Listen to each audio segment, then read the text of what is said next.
सारन गुरु digital classes में आप सभी बच्चों का फिर से स्वागत है। मैं सुलेमान सर। बच्चों, आज हम लोग बात करने वाले हैं ब्लड के जो भी डिफरेंट कंपोनेंट्स होते हैं, जिसमें प्लाज्मा है, आरबीसी है, डब्ल्यूबीसी है, प्लेटलेट्स है, वन बाय वन सबके बारे में आज हम लोग डिस्कस करेंगे। ठीक है। पिछले वीडियो में बच्चों शायद आप लोगों को याद होगा, एक ब्लड का मैं चार्ट क्रिएट किया था, जो शायद ये है। ये याद होगा आप लोगों को। ये कल ऑलरेडी पहले वाले वीडियो में बता दिया था कि ब्लड के जो कंपोजिशन क्या होते हैं। बच्चों में बता दिया था प्लाज्मा कितने परसेंट होते हैं, 55%। बाकी जो बच्चों ब्लड कर्पसल्स भी कह सकते हैं या हम लोग फॉर्म्ड एलिमेंट्स भी कह सकते हैं, वो कितना होता है, 45%। ठीक है। प्लाज्मा के अंदर बच्चों ये सब अलग अलग डिफरेंट कंपोनेंट्स होते हैं, जिसमें वाटर हो गया 90% हो गया। इसके अंदर प्लाज्मा प्रोटीन भी होता है बच्चों, उसके बारे में भी हम लोग डिस्कस करेंगे। इनऑर्गेनिक मिनरल्स है, ग्लूकोज है, फैट्स है, ये सारी चीज़ें हैं। तो वन बाय वन बच्चों हम लोग इसको टॉपिक वाइज एक छोटा छोटा टॉपिक बना के मैं सब सारी चीज़ों को मैं बताने की कोशिश किया हूँ। आरबीसी है बच्चों, डब्ल्यूबीसी है, प्लेटलेट्स है। तो चलिए हम लोग आते हैं। सबसे पहले हम लोग डिस्कस करने जा रहे हैं बच्चों प्लाज्मा के बारे में। प्लाज्मा है क्या, कैसा होता है, प्लाज्मा का बच्चों वर्क क्या होता है, वो सारी चीज़ों के बारे में हम लोग डिस्कस करेंगे। तो बच्चों सबसे पहले तो बात करेंगे प्लाज्मा कैसा होता है। तो बच्चों देखिए, प्लाज्मा का पहला पॉइंट आप लोग लिख सकते हैं कि यह हल्के पीले रंग का बच्चों एक चिपचिपा द्रव होता है, जो पूरे रक्त के आयतन का मतलब पूरे ब्लड जो हम लोग के शरीर में जो खून होता है बच्चों, तो उस पूरे खून का जो पूरा टोटल आयतन होता है उसका 55% होता है, जो कि मैं चार्ट में भी उस परसेंटेज को मैं लिखा हूँ। ठीक है। तो देखो बच्चों, यहाँ पे एक चीज मैं बनाया हूँ। ये मान लो बच्चों कोई ट्यूब है, टेस्ट ट्यूब है। इस ट्यूब के अंदर अगर मान लो 100 ml अगर हम लोग ब्लड लिए हैं, तो उस 100 ml ब्लड में बच्चों ये जो होगा ना, ये जो रीजन होगा, ये होगा बच्चों 55%। यही होगा आपका प्लाज्मा। क्या होगा, यही होगा बच्चों प्लाज्मा। ये ऊपर वाला पार्ट क्या होगा, 55% प्लाज्मा होता है, क्योंकि ये लाइटर हल्का होता है बच्चों, इसलिए ऊपर रहता है। और जो फॉर्म्ड एलिमेंट्स होता है बच्चों आरबीसी डब्ल्यूबीसी, वो नीचे रहता है। और ये जो बच्चों 45% का जो रीजन होता है, दिस वन, ये जो 45%, ये जो 45% होता है बच्चों, यही होता है उसको ब्लड कॉर्पसल्स या उसी को फॉर्म्ड एलिमेंट्स बोलते हैं, जिसके अंदर आरबीसी डब्ल्यूबीसी और प्लेटलेट्स ये तीनों रहता है बच्चों। ठीक है। तो ये होता है इसके अंदर क्या हम लोग लिख सकते हैं यहाँ पे, ब्लड कॉर्पसल्स। ये हो गया ब्लड PUSCLES कॉर्पसल्स। ठीक है। तो ये तो इसलिए मान लीजिए सपोज कीजिए टोटल ये कितना है, 100 ml ब्लड है। ये कितना, 100। और 100 ml में कितना हो गया बच्चों, प्लाज्मा कितना हो गया, तो 55% प्लाज्मा हो गया और 45% फॉर्म्ड एलिमेंट्स हो गया आपका। ठीक है। तो हम लोग बात कर रहे हैं 55% के बारे में। ठीक है। एक ये पॉइंट हो गया बच्चों। दूसरा पॉइंट देखिए, अब उस चार्ट में थोड़ा सा ध्यान दीजिए बच्चों। इस चार्ट में देखिए मैं क्या बनाया था आप लोगों को यहाँ पे, कि सारे परसेंटेज मैं यहाँ पे लिखा हूँ। यहाँ पर भी है बच्चों, नेक्स्ट में भी, वहाँ भी है। तो देखिए कह रहा है कि यहाँ पे सेकेंड पॉइंट कि प्लाज्मा में करीब 90% बच्चों पानी जल होता है, 7% बच्चों प्रोटीन होता है, 0.18% ग्लूकोज होता है, 0.5% फैट्स वसा होता है, 0.9% अकार्बनिक जो इनऑर्गेनिक जो मिनरल्स होते हैं बच्चों, अकार्बनिक लवण, तथा बाकी जो शेष बच्चों रहता है वह कार्बनिक पदार्थ उसके अंदर, ऑर्गेनिक मैटर्स बच्चों उसके अंदर मौजूद रहता है। ठीक है। तो ये एक इंटरेस्ट मतलब क्या होता है, इम्पोर्टेंट एक टॉपिक्स है, इस एक लाइन है। इसके बाद हम लोग बात करेंगे, तीसरा पॉइंट हम लोग यही बनाए हैं कि प्लाज्मा में उपस्थित प्रोटीन को बच्चों प्लाज्मा प्रोटीन कहते हैं। देखिए एक्चुअल में प्लाज्मा के अंदर जो प्रोटीन जो होता है बच्चों, ऊपर के क्लास में आप लोग पढ़ेंगे, फाइब्रिनोजेन होता है, एल्बुमिन होता है, ग्लोब्यूलिन रहता है, और भी बच्चों प्रोटीन होता है, जैसे में आप लोग बात करेंगे हिपेरिन के बारे में। ठीक है। तो उसके बारे में मेनली आप लोगों की क्लास में बच्चों दो चीज के बारे में ही पढ़ना है, फाइब्रिनोजेन के बारे में और हिपेरिन के बारे में। तो बच्चों एक तो प्लाज्मा के अंदर जो भी प्रोटीन होगा उसको हम लोग प्लाज्मा प्रोटीन बोलेंगे। मेनली दो होता है जो आप लोगों को पढ़ना है, और दोनों का फंक्शन बच्चों मैं यहीं पे लिख दिया हूँ। तो पहला तो हम लोग बात करेंगे बच्चों किस चीज के बारे में, पहला हम लोग डिस्कस करने जा रहे हैं बच्चों फाइब्रिनोजेन के बारे में। क्या है ये, तो बच्चों फाइब्रिनोजेन क्या है, यह शरीर के बाहर रक्त का थक्का बनाने में बच्चों मदद करता है, ब्लड को क्लॉट करने में। आपको पता है ना, अगर हमारे शरीर में किसी भी तरह का छोटा सा या ज्यादा सा अगर कट फट हो जाता है तो ब्लड क्लॉट कर जाता है, और उसी ब्लड को थक्का जमने की वजह से, क्लॉट की वजह से बच्चों ब्लीडिंग स्टॉप हो जाता है। तो ब्लीडिंग स्टॉप क्यों हुआ, एक्चुअल में फाइब्रिनोजेन की वजह से हुआ। ठीक है। दूसरी बात हम लोग बात करेंगे जो हिपेरिन है। हिपेरिन का बच्चों क्या क्या होता है, तो कह रहा है कि यह शरीर के अंदर रक्त को थक्का जमने से रोकता है। हिपेरिन क्या होता है बच्चों? हिपेरिन हमारे शरीर के अंदर ब्लड को क्लॉट नहीं होने देता है, ठीक है, उससे थक्का जमने से रोकता है। तो ये दो चीज है। और बच्चों एल्बुमिन और ग्लोबुलिन होता है जो हमारे बॉडी के अंदर ऑस्मोटिक बैलेंस को मेंटेन करने का काम करता है, और एक इम्यून सिस्टम बच्चों हेल्प करता है, जो कि आप लोगों को नहीं पढ़ना है एल्बुमिन और ग्लोबुलिन के बारे में। तो ये बच्चों इतना पॉइंट हो गया आप लोगों के प्लाज्मा के बारे में, ठीक है। चलिए हम लोग आते हैं नेक्स्ट पेज पे। प्लाज्मा के बाद बच्चों हम लोग बात करेंगे स्पेशली जो फॉर्म्ड एलिमेंट्स होता है बच्चों 45%, उसमें क्या क्या होता है इसके बारे में भी हम लोग देख लें यहाँ पे। तो बच्चों ब्लड कर्पल्स भी कह सकते हैं, फॉर्म्ड एलिमेंट्स भी कह सकते हैं, रक्त कणिकाएं कहिए या रक्त कोशिकाएं कहिए। देखिए बच्चों आयतन के हिसाब से अगर आप देखें, मैं अभी थोड़ी देर पहले ही बता रहा था आप लोगों को कि 100 ml अगर ब्लड आपके शरीर से निकाला जा रहा है, उसमें 55% जो बच्चों होगा वो प्लाज्मा होगा, बाकी रिमेनिंग जो 45% होगा वो फॉर्म्ड एलिमेंट्स होगा, ब्लड कर्पल्स होगा। उस 45% के अंदर उसमें बच्चों तीन चीजें हैं, आरबीसी है, डब्ल्यूबीसी और प्लेटलेट्स है, ठीक है। तो कहता है कि आयतन के हिसाब से बच्चों जो यह रक्त का 45% होता है। कितना परसेंट? तो याद रखना बच्चों 45% होता है, जो अभी थोड़ा पहले भी हम लोग डिस्कस कर रहे थे। अब देखो ये जो ब्लड कर्पल्स बच्चों होता है, जो 45% जो 45% जो ब्लड कर्पल्स है, उसमें तीन चीजें हैं। कौन कौन है? एक तो बच्चों आपका लाल रक्त कोशिका जिसको हम लोग रेड ब्लड सेल्स भी कह सकते हैं, या उसी को बच्चों हम लोग इरिथ्रोसाइट्स के नाम से भी जानते हैं, कुछ भी कह सकते हैं। दूसरा हम लोग बात करेंगे श्वेत रक्त कोशिका जिसको हम लोग व्हाइट ब्लड सेल्स के नाम से जानते हैं, या उसी को हम लोग ल्यूकोसाइट्स भी बोलते हैं। तीसरा हम लोग बात करेंगे रक्त पट्टिकाणु उसके नाम से नाम जानते हैं, या उसी को इंग्लिश में हम लोग ब्लड प्लेटलेट्स के नाम से, या बच्चों हम लोग थ्रोम्बोसाइट्स के नाम से जानते हैं, ठीक है। तो ये तो हो गया आपका फॉर्म्ड एलिमेंट्स के कंपोनेंट्स।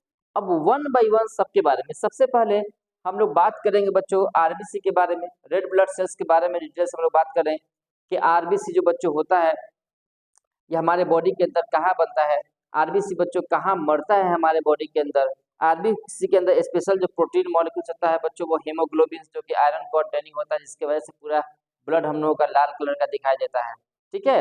आरबीसी का जो काम क्या होता है बच्चों हेमोग्लोबिन का, उसके अंदर ऑक्सीजन को लेकर 1 molecule of haemoglobin 4 molecule oxygen को बच्चों लेकर पूरे बॉडी में ट्रांसपोर्ट करने का काम करता है।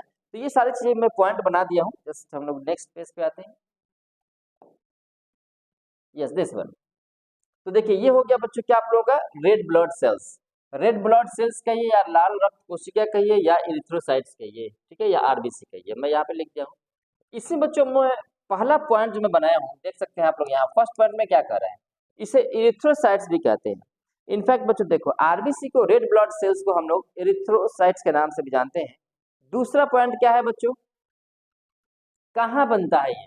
तो इसका निर्माण बच्चों शरीर के अस्थि मज्जा में होता है। अस्थि मज्जा का मतलब क्या होता है बच्चों? तो याद रखना उसको बोलते हैं बोन मैरो। क्या होता है? Bone marrow. चलिए मैं आप लोगों को दिखा देता हूँ बोन मैरो। देखिए यही है बच्चों, देखिए ये एक्चुअल में हम लोग का ब्लड बॉडी का जो पार्ट है फीमर है, फीमर। बहुत सारे बच्चों अगर आप लोग मटन वगैरह खाते होंगे तो उसमें देखते होंगे कि एक हड्डी ऐसा आता है कि हड्डी के अंदर से बच्चों उसमें से फ्लूइड निकलता है, ठीक है। तो वो जो फ्लूइड निकलता है बच्चों एक्चुअल में वही है बोन मैरो। क्या है वो? Bone marrow. White bone marrow भी होता है, रेड बोन मैरो भी होता है। कहाँ होता है? तो देखिए ये फीमर है बच्चों, longest bone of our body. हमारे अपने शरीर का, हम लोगों के शरीर का बच्चों सबसे लॉन्गेस्ट बोन होता है, ठीक है। तो इसके अंदर हो गया। और भी बच्चों जो बहुत सारे और भी अदर बच्चों बोन्स होते हैं शरीर में हम लोगों का, जिसके अंदर बोन मैरो होता है, उसी के अंदर बच्चों आरबीसी बनता है, डब्ल्यूबीसी बनता है और प्लेटलेट्स भी बनता है, ठीक है। तो इसको याद रखिएगा बोन मैरो इसके अंदर होता है, ठीक है। ये तो हम लोग का जनरली हम लोग का ये क्या बोन्स हड्डी है ये, लेकिन हड्डी के अंदर का जो बच्चों जो स्पेस है ना उसके अंदर बोन मैरो होता है, ठीक है। तो चलिए यहाँ पे हम लोग बात करेंगे इसका निर्माण कहाँ होता है बच्चों? तो अस्थि मज्जा में होता है, याद रखिएगा बोन मैरो में। तीसरा पॉइंट बनाए हम लोग, इसका जीवन अवधि जो होता है बच्चों, जीवन, अच्छा एक एक्स्ट्रा लिखा गया है, चलिए इसको काटिए। इसका जीवन अवधि बच्चों लाइफ स्पेन जिसको हम लोग बोलते हैं 120 डेज का होता है, 120 दिन का। ये क्या है जरा समझिए बच्चों। हम लोगों के शरीर में हमेशा आरबीसी बनते रहता है ऑलवेज, और हमेशा बच्चों मरते भी रहता है। तो अगर आज जो आरबीसी हम मेरे शरीर में बच्चे जो बोन मैरो के अंदर जो आरबीसी बनेगा रेड ब्लड सेल्स, आज से 120 दिन जब जाएगा, 120 दिन होते होते बच्चों को क्या हो जाएगा, वो डेथ कर जाएगा, वो मर जाएगा। वो कहाँ मरेगा? तो हमारे शरीर के अंदर बच्चों एक जगह होता है स्प्लीन, हमारा जो स्टोमक है, स्टोमक अमास है, स्टोमक के बाएं तरफ बच्चों एक छोटा सा स्प्लीन बोलते हैं उसको, ग्रेवयार्ड ऑफ आरबीसी। उसका बच्चों देखिए नाम क्या होता है, SPLEEN, स्प्लीन। स्प्लीन को बच्चों हम लोग ग्रेवयार्ड ऑफ आरबीसी, ग्रेवयार्ड हम लोग बोलते हैं बच्चों कब्रिस्तान को, शमशान को, ठीक है। तो उसी के अंदर क्योंकि आरबीसी बच्चों जाकर मर जाता है, ठीक है। तो इतना बात याद रखिएगा कि कितना 120 डेज का, 120 दिन का लाइफ स्पेन होता है, जीवन अवधि होता है बच्चों आरबीसी का। फिर हम लोग बात करेंगे, नेक्स्ट पॉइंट है कि इसमें एक विशेष प्रकार का प्रोटीन मॉलिक्यूल्स होता है बच्चों, that is called the haemoglobins. Haemoglobins पाया जाता है जिसके कारण रक्त का रंग बच्चों कैसा होता है, लाल होता है। तो याद रखिएगा पूरे ब्लड का जो रेड कलर का, जो लाल कलर का दिखाई देता है, due to presence of the haemoglobin pigments, एक तरह का बच्चों प्रोटीन मॉलिक्यूल्स होता है। तो याद रखिएगा यहाँ पे पॉइंट अच्छा है ये कि जो आरबीसी होता है रेड ब्लड सेल्स, उसमें एक स्पेशल तरह का बच्चों प्रोटीन मॉलिक्यूल्स होता है, उसी प्रोटीन मॉलिक्यूल्स का नाम होता है बच्चों हीमोग्लोबिन्स, ठीक है। और इसी कारण पूरे रक्त का जो कलर होता है बच्चों वो रेड कलर का होता है, वो लाल होता है। हीमोग्लोबिन को बच्चों ऑक्सीजन का वाहक भी कहा जाता है। क्यों? क्योंकि बच्चों one molecule of haemoglobin can carry the 4 molecule of oxygen from your lungs to all over the body from each and every cells of a body. बच्चों जब हम लोग सांस लेते हैं, याद होगा हम लोग श्वसन तंत्र में हम लोग बात किए थे कि हमारे लंग्स के पास से बच्चों जो हेमोग्लोबिन होता है, जो ब्लड के अंदर आरबीसी के अंदर, वह हेमोग्लोबिन, एक हेमोग्लोबिन मैक्सिमम 4 ऑक्सीजन को अपने साथ बाइंड करता है और वह बना देता है बच्चों ऑक्सी हीमोग्लोबिन।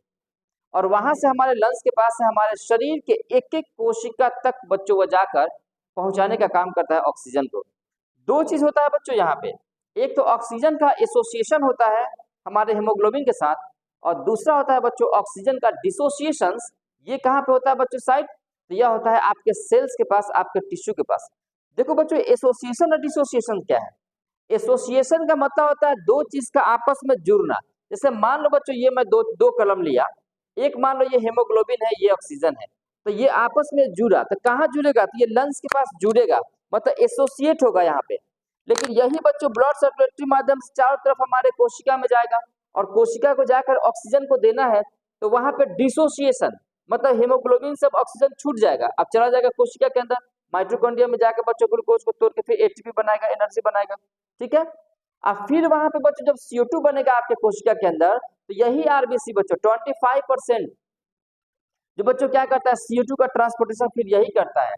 ऑक्सीजन के बारे में बात करेंगे बच्चों तो पता है 97% ऑक्सीजन का ट्रांसपोर्टेशन बच्चों आपका अकेला आरबीसी करता है, और बाकी जो 3% जो बच गया ऑक्सीजन, उसका बच्चों ट्रांसपोर्टेशन आपका प्लाज्मा करता है। तो ये भी एक अच्छा पॉइंट है कि हेमोग्लोबिन को ऑक्सीजन का वाहक भी कहा जाता है बच्चों, यही ऑक्सीजन को चारों तरफ घुमाने का काम करता है। अक्सर आप लोग सुने होंगे कि हेमोग्लोबिन की थोड़ी सी कमी हो जाती है बॉडी के अंदर, तुरंत ब्लड चढ़ाया जाता है। कारण क्या है?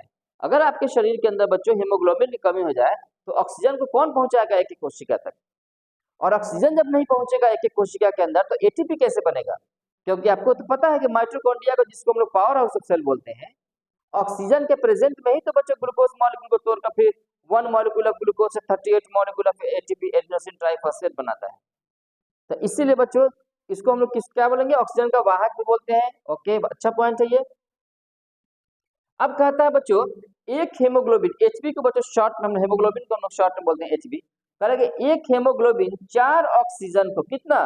4 ऑक्सीजन को संयोजन करने की बच्चों क्षमता होती है एक हेमोग्लोबिन के अंदर, ठीक है। चलिए आते हैं नेक्स्ट पेज पे।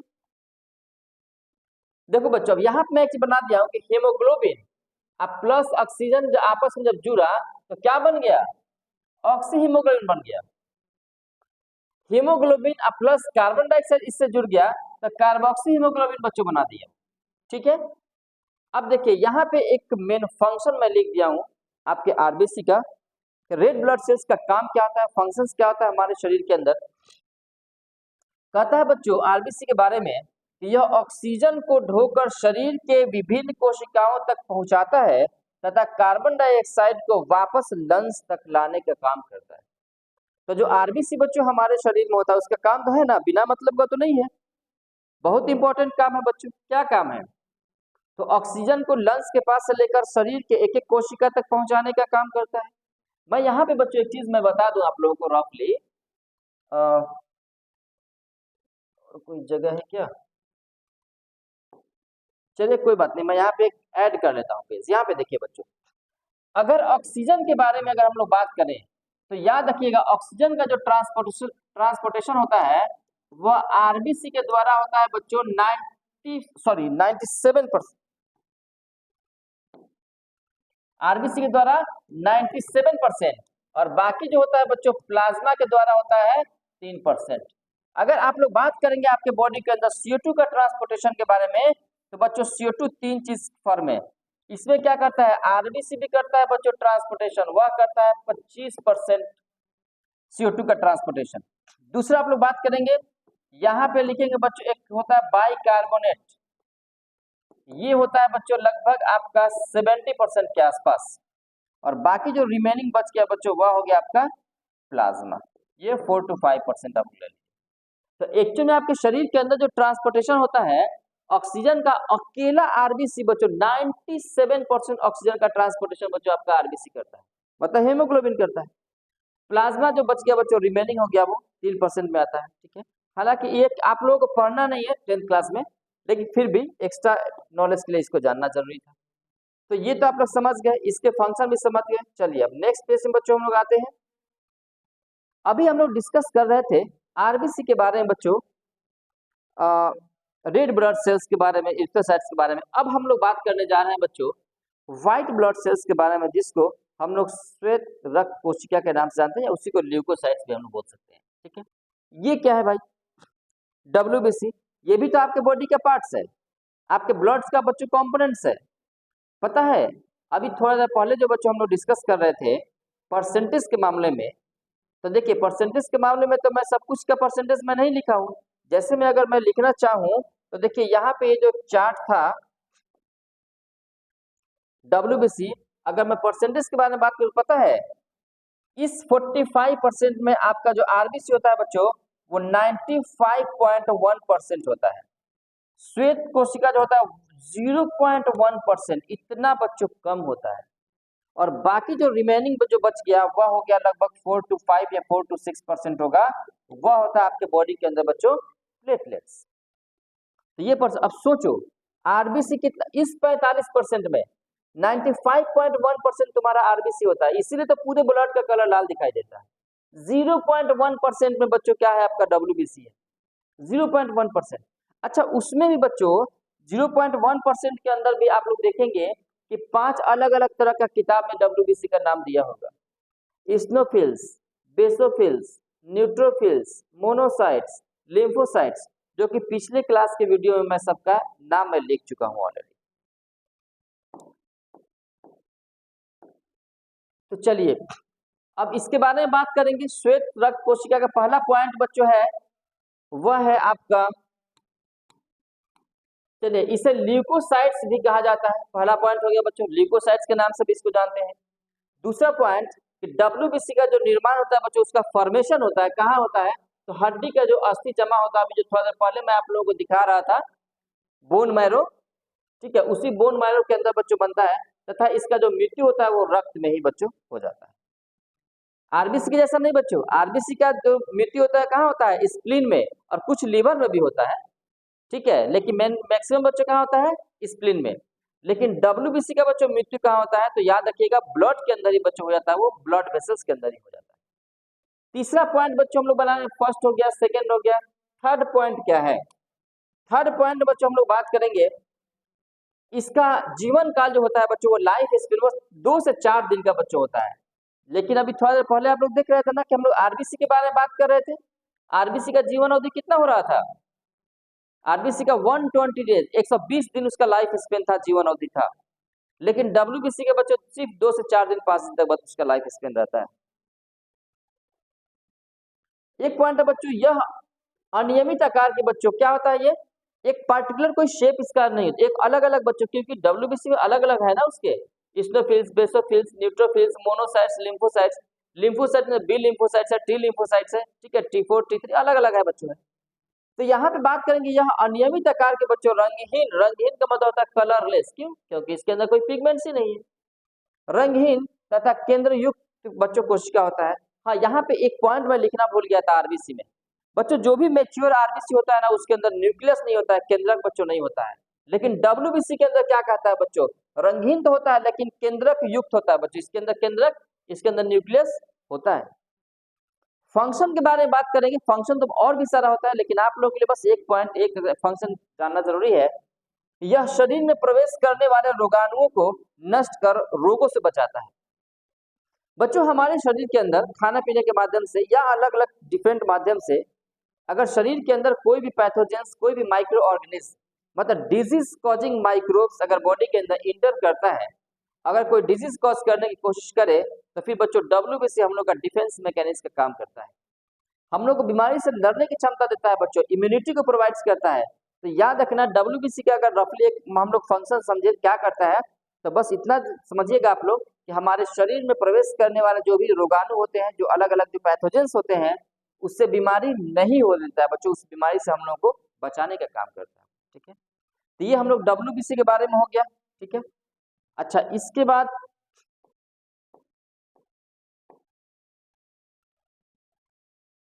कहाँ चला गया, एक पॉइंट शायद मैं कहीं लिखा था। हाँ, प्लाज्मा में बच्चों देखिए, वहां पे एक कभी दिमाग में एक बात आया कि प्लाज्मा में एक पॉइंट यहाँ पे मैं छूट गया था।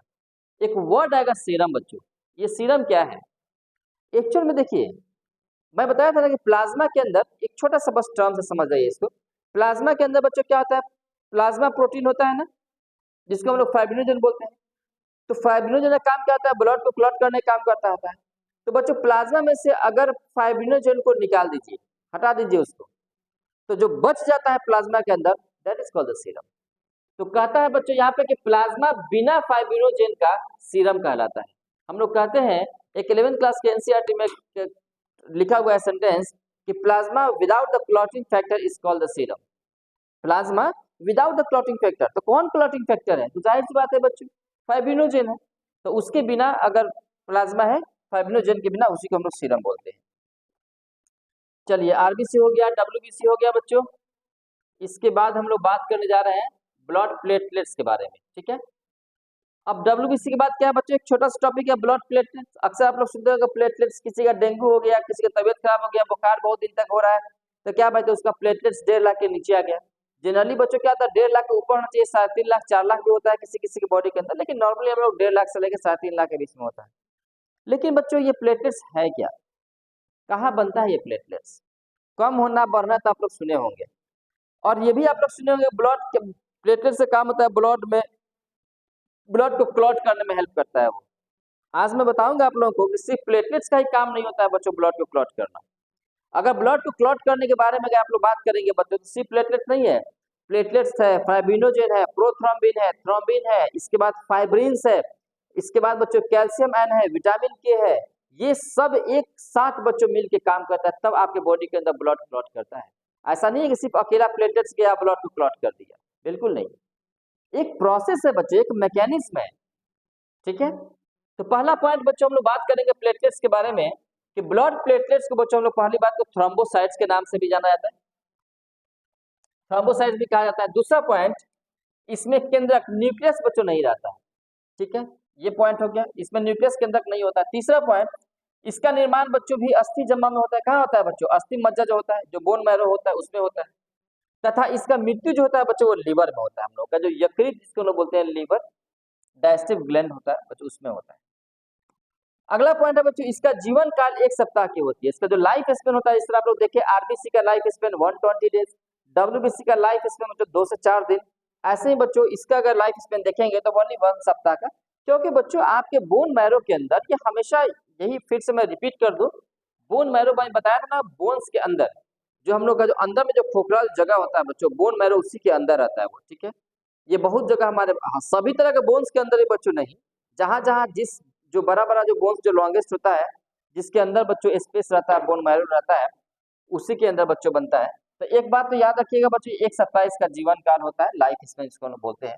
फंक्शन के बारे में देखिए, फंक्शन के बारे में सिर्फ एक पॉइंट में बता दिया आप लोगों को, वो क्या है कि ये रक्त को थक्का जमाने मतलब क्लॉटिंग करने में बच्चों मदद करता है, ब्लड को क्लॉट करने में।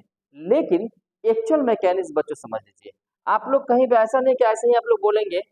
देखिए ब्लड को क्लॉट करने में अगर हम लोग बात करेंगे कि ब्लड के क्लॉटिंग के लिए कौन कौन से अलग अलग चीजों की जरूरत पड़ती है बच्चों, तो याद रखना यहाँ पे कि एक तो हम लोग बात करेंगे आपका प्लेटलेट्स तो होता ही है, ठीक है, प्लेटलेट्स के बारे में बात करेंगे। लेकिन क्या आप लोग फाइब्रिनोजेन को भूल जाएंगे क्या? फाइब्रिनोजेन है बच्चों। इसके बाद क्या है बच्चों, तो फाइब्रिन है। याद रखना फाइब्रिनोजेन जो होता है इनएक्टिव कंडीशंस में रहता है, वह फाइब्रिनोजेन फाइब्रिन में बदलता है। कौन बदलता है? तो उसी के अंदर बच्चों एक रहता है थ्रोम्बोकाइनेज, थ्रोम्बोकाइनेज रहता है। एक रहता है बच्चों प्रोथ्रोम्बिन, एक रहता है बच्चों थ्रोम्बिन।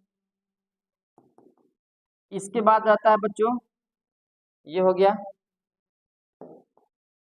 कैल्शियम आयन हो गया, विटामिन के हो गया। ये सब एक साथ बच्चों एक मैकेनिज्म है, एक प्रोसेस है, तब जाके बच्चों आपके बॉडी के अंदर ब्लड क्लॉट करता है। वो अलग चीज है कि ये सबको एक्टिवेट जो करता है ना बच्चों, वो सबका प्लेटलेट्स बच्चों हेल्प करता है। इसलिए हम लोग सिर्फ प्लेटलेट्स का ही गुण गाते हैं, ठीक है। तो चलिए बच्चों, ये था आप लोगों का ब्लड कॉर्पसल्स के बारे में हम लोग डिस्कस कर रहे थे बच्चों, ठीक है। और नेक्स्ट जो वीडियो होगा बच्चों, तो देखिए हम लोग किसके बारे में बात कर रही है, एक बार यहाँ पे देख लीजिए बच्चों। यस, हम लोग इसको भी हटाइए, इसको हटाइए। हाँ, तो हम लोग बात कर रहे थे बच्चों जंतुओं में परिवहन के बारे में, ब्लड सर्कुलेटरी सिस्टम के बारे में। तो हम लोग अभी ब्लड के बारे में बात कर लिए, इसके बारे में बच्चों हम लोग हो गया डिस्कस कर लिए। अब नेक्स्ट जो वीडियो होगा बच्चों वह क्या होगा, सॉरी हाँ, ब्लड वेसल्स के बारे में हम लोग बात करेंगे। ब्लड वेसल्स आपके बॉडी के अंदर आर्टरी, वेन, कैपिलरीज क्या होता है, आर्टियोस, वेनियोस। और इसके बाद हम लोग बात करेंगे बच्चों हार्ट के बारे में, ठीक है, कि हार्ट में कितने चेंबर, जो 4 चेंबर कौन कौन से होते हैं। इसके बाद उसमें लेयर कौन सा होता है, उसमें सेप्टम कौन कौन सा होता है, उसमें वाल्व कौन कौन सा होता है। ये फिगर के साथ बच्चों हम लोग डिस्कस करेंगे। चलिए आज के लिए इतना ही रहा, मिलते हैं हम लोग फिर नेक्स्ट वीडियो में। Okay, all the best to all of you. और बच्चों मैं फिर से रिपीट कर रहा हूँ, बार बार मैं बोला जाता है कि आप लोग मैक्सिमम अपने दोस्तों को ये सब वीडियो को शेयर कीजिए और उसको सब्सक्राइब करने के लिए भी अपने दोस्तों को बोलिए। Okay, all the best, thank you.